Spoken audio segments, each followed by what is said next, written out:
Ja, det vi ser her, det er hele universet, og universet består af en masse galakser. Og hver eneste galakse består af minimum 100.000 stjerner, som roterer om et sort hul. Jorden, den ligger i en galakse, der hedder Mælkevejen, det er den vi ser her til venstre, og roterer som sagt om et sort hul. Man har fundet ud af, at alle galakser de flytter sig konstant. Men det er ikke fordi, at hver galakse har bevæger sig. Det er fordi, hele universet udvider sig konstant. Det kan man vise med en lille tegning, vi har her, hvor gitteret det er hele universet, og så udvider det sig til alle sider. Derfor bliver afstanden større og større mellem hver eneste galakse. Jo længere hver galakse kommer væk fra hinanden, jo hurtigere bevæger de sig. Og det kan man vise med en simpel stiksnor, hvor der mellem hver prik, eller hver streg, er 1 cm. Nu prøver vi så at strække den i form af, ligesom når universet udvider sig. Og så kan man se, at der bliver længere og længere afstand mellem hver streg, jo længere væk de kommer. En af 1900-tallets store astronomer, det var Edwin Hubble. Han havde 2 højdepunkter i sin karriere. Et i starten af 1920'erne, hvor han opdagede, at Mælkevejen ikke var den eneste galakse i universet. Han kiggede ud i universet med sit teleskop, og han fandt nogle tåger, hvilket han senere fandt ud af var galakser.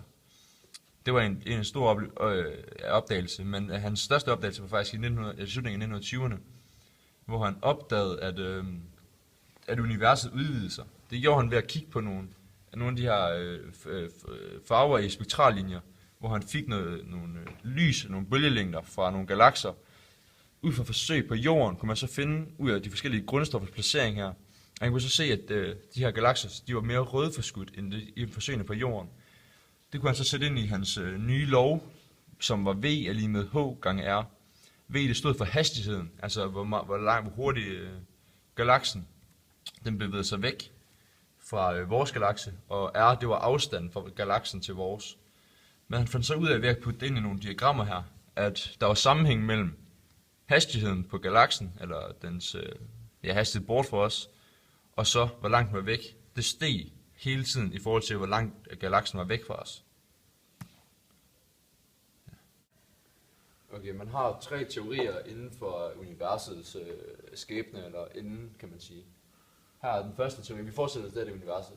Første teori, der er der Big Bang, som er i starten her, så udvider universet sig.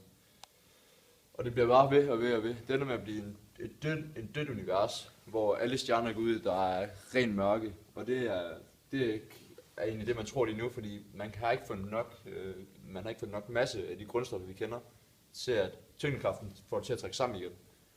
Så derfor vil det bare blive ved med at udvide sig, så vil det ende med at blive helt mørkt. Så er der anden univers. Der starter igen med Big Bang. Universet udvider sig. Og det ender egentlig med at på et tidspunkt at stoppe.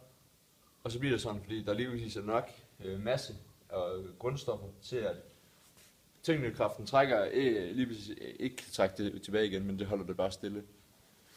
Og så er der den sidste teori, hvor det igen starter med Big Bang. Universet udvider sig, og det bliver ved. Så har vi fundet ud af. Så håber vi på, at astronomer håber på, at det er den her teori, det ender med. Fordi at der udvider sig igen, så er der nok masse grundstoffer til, at gravitationskraften den trækker det igen, trækker det tilbage til hvor det startede, og så ender det med Big Bang igen. Og ja, hvis den her teori skal lykkes, eller hvad man kan sige, så håber vi på, at der er noget, som hedder mørk stof, som vi ikke kan bevise findes, men vi har nogle observationer, der tyder på, at det godt kunne findes. Og det vil så kunne give nok masse til, at den her teori at der vil komme nok gravitationskraft til at trække tilbage igen for dens masse.